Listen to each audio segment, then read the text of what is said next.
Au Mali, nous faisons écho de la fin de la préparation opérationnelle avant déploiement au centre de mise en condition du groupement tactique inter-armes. Nous avons dit que nous sommes AES. Nous restons AES. Et tous ceux qui voudront s'en prendre à l'espace AES. Pas pour que nous fuyions. Sadio Camara est tombé en soldat. Il est tombé en patriote, en homme. Il est tombé debout.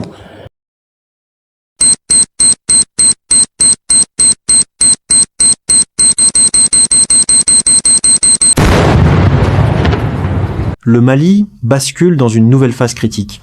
Et cette fois, la riposte est d'une ampleur jamais vue. Après des semaines de chaos marquées par des attaques coordonnées, des villes fragilisées et une pression constante des groupes armés, l'Alliance des États du Sahel, connue sous le nom de Alliance des États du Sahel, a décidé de frapper fort. En quelques jours seulement, près de 15 000 soldats ont été mobilisés dans une opération d'envergure visant à reprendre le contrôle des zones les plus instables du territoire malien.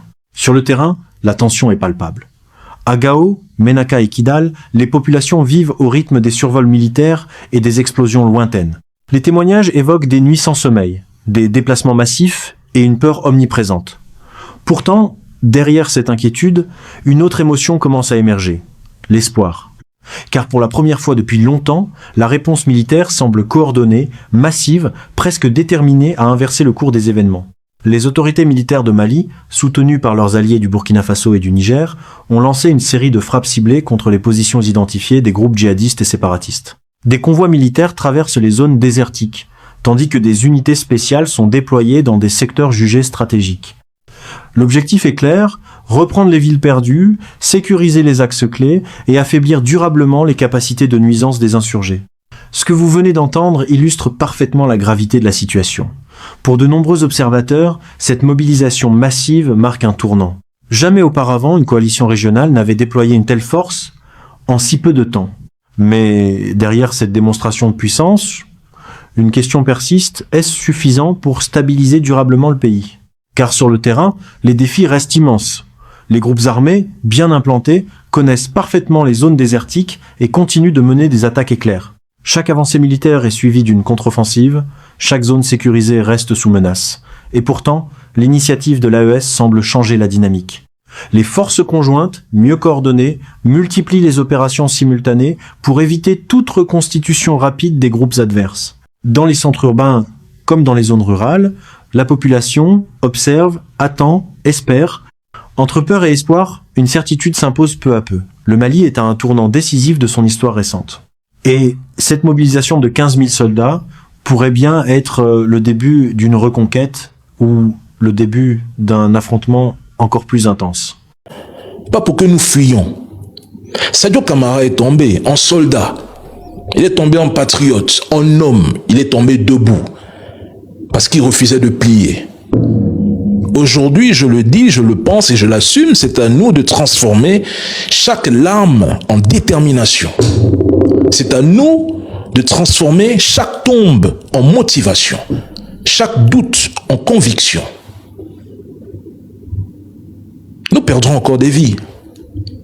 Mais si nous abandonnons maintenant, nous perdrons plus. Notre dignité, notre terre, et l'héritage que nous devons laisser à nos enfants, pensez-y. Restons debout, unis, vigilants et implacables. Que les forces invisibles qui tirent les ficelles sachent que le Sahel ne se couchera pas. Que la mémoire de Sadio Camara et de tous les martyrs devienne notre bouclier et notre épée. Le Mali ne mourra pas. L'AES ne sera pas brisé. L'hiver noir cédera la place au printemps de notre souveraineté retrouvée. Peuple malien, je l'ai toujours dit, le combat est profond. Il est existentiel. Il est spirituel. Il ne faut rien abandonner. Ce combat est douloureux. Et comme je le dis tantôt, nous allons perdre beaucoup de personnes. Mais est-ce que ça devrait nous affaiblir? Je vois des gens qui pleurent, qui disent « Ah, on a perdu Sadio. Ah, c'est terminé. Ah, c'est fini pour nous. Ah, je ne crois plus en la lutte. Ah, je vais reculer. » Frère, des gens sont morts durant les indépendances pour qu'aujourd'hui nous soyons là. Est-ce que ça vaut la peine de lâcher prise parce qu'un soldat est tombé? Est-ce que ça vaut le coup? Je pense que Sadio, où il est, la seule chose qu'il espère du peuple malien, c'est de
Le mouvement des troupes ne ralentit pas, bien au contraire.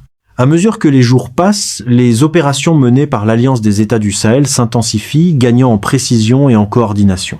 Dans les zones désertiques autour de Gao, les convois avancent sous haute surveillance, appuyés par des drones et des unités spécialisées. Chaque déplacement est calculé, chaque position analysée, comme si l'erreur n'était plus permise dans cette guerre où chaque minute peut faire basculer l'équilibre. Sur le terrain, les soldats décrivent une réalité brutale. La chaleur écrasante, les distances immenses et l'incertitude constante rendent chaque mission éprouvante. Mais ce qui marque le plus, ce sont les rencontres avec les civils. Dans certains villages proches de Ménaka, les habitants accueillent les troupes avec prudence, parfois avec soulagement. D'autres, marqués par des années de violence, observent en silence, comme s'ils attendaient de voir si cette nouvelle offensive tiendra réellement ses promesses. Les forces conjointes venues du Burkina Faso et du Niger jouent un rôle clé dans cette dynamique. Leur connaissance du terrain sahélien et leur expérience des combats asymétriques renforcent la stratégie globale. Ensemble, elles tentent de verrouiller les zones de passage utilisées par les groupes armés, notamment autour de Kidal, considéré comme un point stratégique depuis des années. Mais malgré cette montée en puissance, la résistance est loin d'être brisée.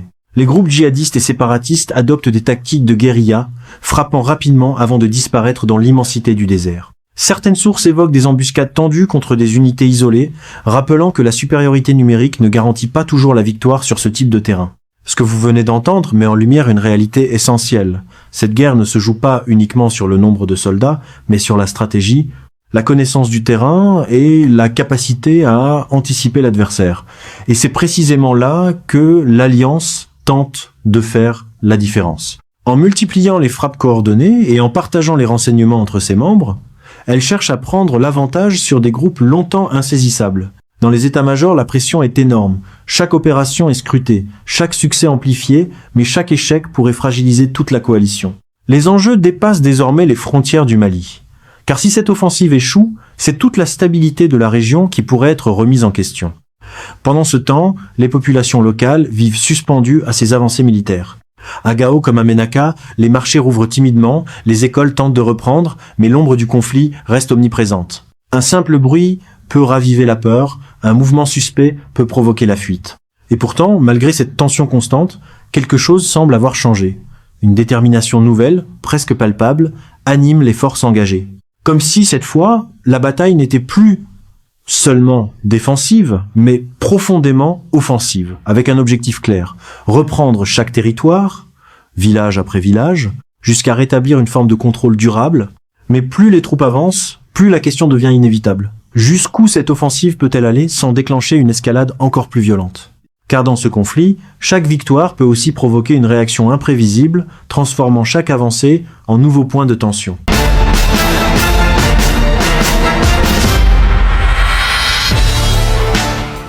Fait suite à la rencontre des experts de la confédération AES. Les experts militaires se sont retrouvés ici depuis le 7 jusqu'au 15 avril passé. Donc ils ont produit un travail. Et ce travail a été soumis pour décision. Et ces décisions qui seront prises ici à notre niveau vont permettre d'avoir un impact dans la conduite des opérations sur le terrain et permettre au commandant de la force unifiée de conduire sa mission sur le terrain. Alors, l'armée monte en puissance, notre armée, la FEU, monte en puissance pour dire que, dans tous les cas, nous sommes là et que nous allons... Important parce que c'est l'une des premières fois que l'AES, dans son ensemble, montre qu'elle peut agir ensemble. On a posé beaucoup de questions, on a douté sur leur capacité, mais ils viennent de prouver qu'ils sont en capacité d'agir. Ces pays, évidemment, les 3 pays ont quitté leurs partenaires occidentaux, comme la France et autres. Ils travaillent maintenant avec la Russie. Et vous comprenez tout à fait, généralement, quand une personne ou un groupe de personnes décide de se retirer un peu, de travailler en solo, qu'est-ce qui se passe? On leur souhaite du bien, sans vraiment les souhaiter du bien. Et généralement, on l'observe dans l'objectif de voir qu'est-ce qui se passera après. Mais ce n'est pas naturellement pour voir ces derniers réussir, c'est généralement pour les voir échouer, pour dire « Ah, on vous avait bien dit, il fallait rester avec nous. Vous voyez comment vous êtes devenus vulnérables. » Donc c'est une première pour l'AES. L'AES a montré qu'il est capable d'agir, mais le problème continue évidemment. Leurs ennemis veulent prendre plus de territoire. Les Touaregs veulent plus d'autonomie dans le nord, donc ils veulent une partie du territoire pour eux seuls, et la situation bouge encore. Le Mali évidemment demande aux gens de rester calmes pendant les opérations continues. Le Mali n'est pas endormi. Évidemment, le Mali vient de recevoir des armes de la Chine, encore une fois. Ok, félicitations aux Chinois et tout le bazar. Et aux Maliens, qu'est-ce qui a été reçu? Des systèmes de défense aérienne Yitian-L. Yitian-L, c'est quoi? Ce sont des missiles sur des véhicules. Donc, ils peuvent naturellement détruire des drones et des avions qui volent bas. L'AES vient aussi de recevoir plus de véhicules blindés, des VN-22, des Dongfeng Menchi, etc., pour protéger les soldats. C'est important pour les militaires de se protéger dans des véhicules blindés pendant qu'ils vont faire la guerre. L'AES a encore reçu des lance-roquettes SR-5. Beaucoup de personnes critiquent ces lance-roquettes, disant que c'est une version chinoise moins chère des HIMARS américaines. Bon, écoutez, les Chinois sont en capacité de créer n'importe quoi à un prix moins cher. Vous avez déjà vu des téléphones chinois? Des vrais téléphones chinois. Pas les téléphones chinois que vous voyez. Hein. Parce qu'en Chine, il y a des téléphones et des téléphones. En fait, les produits dépendent de combien d'argent vous voulez dépenser. Votre capacité de dépenser établit généralement la qualité de l'histoire que vous recevrez de la Chine. Ça, c'est vrai. Les Chinois font des choses très bien pour eux-mêmes. Et on voit des choses pambal pour des gens en Afrique. Ça vient. Le mouvement des troupes ne ralentit pas. Bien au contraire.